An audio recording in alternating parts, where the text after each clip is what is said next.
Hello and welcome back to another edition of our First Friday episodes. Last month we were at the Greater Partnership of Houston retail store called Launch. We were talking about Houston Restaurant Weeks and how they benefit the Houston Food Bank. Now, today, we're actually at one of the locations here in Houston for the Houston Food Bank. We're actually at their Portwell location. It's off of I-10 East, just east of downtown. They have the other location I'm sure most of Houstonians drive by almost every day on 45 North, which is just north of downtown.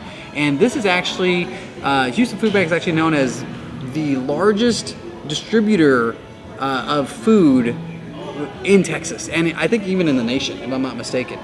They feed over 74 million nutritious meals per year, and their goal is to get to 100 million nutritious meals in 2018. So it's pretty cool that they serve that many meals per year. This facility is crazy. They have, I mean, it's probably larger than a couple H-E-Bs combined. We're actually at the Portwell facility, and this place is so massive. It holds up to 12 million pounds of food at any given moment. Think about that for a second. There's how many, 3 million people here in Houston, give or take? Yeah. The 12 million pounds of food, that's 4 pounds of food for every person that lives in Houston that's here on any given day. That's insane. That's how big this facility is. One thing that the Houston Partnership actually does, though, it's, in my opinion, it's efficient. So based on, reading what they have on their website, 95% of every dollar raised goes towards their nutrition programs, all the programs they offer. One program in particular that kind of holds dear to my heart is the Backpack Buddy program. It actually was designed to help at-risk youth, at risk of hunger youth, with meals, whether it be their third meal or even their fourth meal during the summertime. And it's done in a way to where the teachers and administrators that each participate in school actually discreetly give that food to that child on Fridays so they can take it home and have food for the weekend.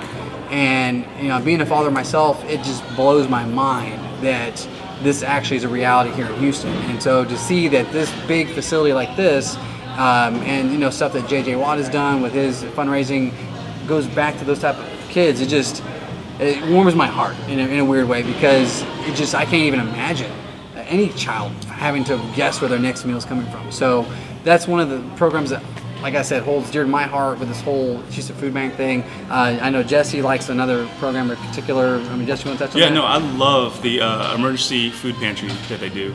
So basically what it is it's kind of like a grocery store.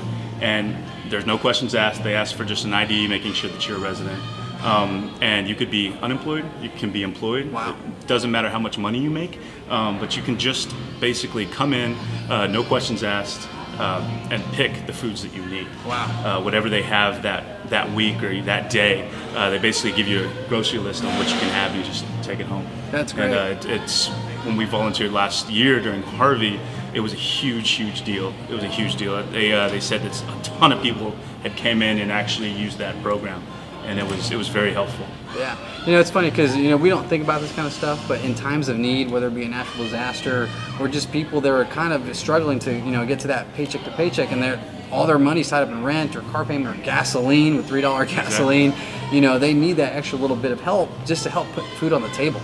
Oh, yeah. And that's something that doesn't really become a reality until you visit a facility like this and you see the sheer size of all the food that's moving in and out of the facility. So that's a cool program. It's an awesome program. Yeah. Now let's also talk about like the volunteer stuff. Like everyone wants to volunteer, everyone wants to have, has that good in their heart, but sometimes they're intimidated about the whole process. And I know, speaking of volunteering, Katie has volunteered to give you more information on how to get involved. I know I'm a fan of this, and actually I'm going to jump on the website as soon as we're done here. So Katie, take it away. What's going on? Yeah, definitely. So there's a lot of different ways that you can volunteer at the Houston Food Bank, both here at the Portwell location and in areas throughout town.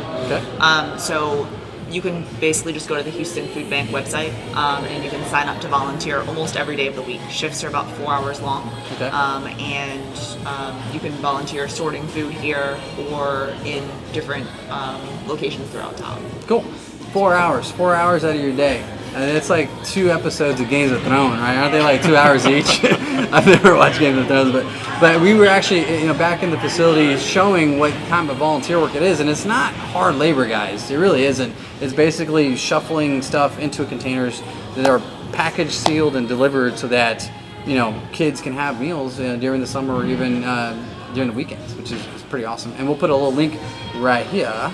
And then I'll also put a link in the comment section so you can easily click on it. It'll go directly to the volunteer page so that there's no excuses not to volunteer. At least 1 month out of the year, volunteer 1 day, that's all it takes. I was talking to the communications director, and she's like, every little bit helps, but most people think that they gotta volunteer, 90 days a year or whatnot. But one person volunteering 4 hours in just 1 year, you multiply it by 100 people, that's 400 hours of volunteer work that can help this machine run efficiently.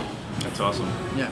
So they actually don't just give food away. They also help the actual community when it comes to job skills and resume building and things like that. When we were touring, we actually got to see some of the guys learning how to become chefs. Wow. So it's pretty awesome. They're trying to make the line shorter to people actually getting jobs and building that resume up and building their social skills up as well. Yeah, one other thing she touched on as well is that people learn, not only volunteers but people that have are between jobs or trying to find employment. They're out there working forklifts and learning that skill, or they can transfer that skill to local grocery stores, even larger restaurants, that require a forklift license, or I guess it's a license. I would think it is, right? It's almost like certified. It has to be some type of something. It's this machine back I'm not here. getting on there. Yeah. Yeah, I'm not getting on there. I know if I probably hit the up button, it'd probably go backwards, and I'd probably ruin a lot of stuff for a lot of people. So, since we are a real estate show and we want to provide real estate news to you, let's switch it over to Miss Katie Day, because we are entering pumpkin spice latte season, right? And there's no one more basic than Miss Katie Day. I am drinking a pumpkin spice latte, so. There we go. Now, Miss Katie Day, right? She is all over town. She is everywhere you can possibly imagine. She deals with a lot of buyers. She deals with a lot of sellers, right? Question is, what tips are you giving your sellers right now, or what questions do they have when they're trying to move their home, especially as we enter, since the kids are back at school already? What can you, some advice you can offer a seller that's listing their home between now and the end of the year? Yeah. So I think a lot of times people think that since it's a little bit slower this time of year that they may not want to list their home. But obviously if you're moving because you're relocating to a different city or a different state, sometimes it is necessary. So we want to make sure that we're putting our best foot forward, not only just for pictures, but also for the showings, right? So we want to make sure that we're properly preparing our home when we have showings, making sure that since we are in Houston, even if it is fall, it's still hot out, so that it's cool in the home, lights are on, and things like that, so that it's welcoming and inviting. Because if you're out looking at 5 or 10 homes, you're not going to want to stay in a home that's 90 degrees and the lights are off and it's dingy and dark and hot, right? Yeah, and also I can only imagine with all the holidays we have coming up, I would think that less is more, right? When you're trying to sell your house. So, if you're one of those people that I'm sure wants to put candy canes all in the front yard and all this other stuff, hey, great. But if you're selling your home, probably not the best advice. Yeah. I mean, I think that, some tasteful decorations are always nice, right? But covering every, surface with, pumpkins with your pumpkin spice lattes or, candy canes may not be the most inviting thing. Or the fake snow. You don't want a table full of fake snow. Yeah. Maybe just like a coffee table, but not, your dining room table. They might think it's something else. You know what I'm saying? They're like, we don't want to live in this house. I'd buy that house. Well, that should do it for today. I hope you learned a little bit about the Houston Food Bank and how to volunteer. Don't forget to volunteer. I'm going to put that little link below. I'm going to hold you to it. I think us three are going to try to volunteer later this month. We're going to have to find a day that we're all available, but we're going to do it, and we're going to video it, and we're going to show you how to do it. Right, guys? Right. Definitely. All right. For Miss Katie Day, for Mr. Jesse Soto, I'm Ralph Tapia, and we'll see you next month. What will be? Who knows, right? Who knows? Who knows? No one knows. All right. Until next month. All right, man. Good job. Pound potato. Pound potato.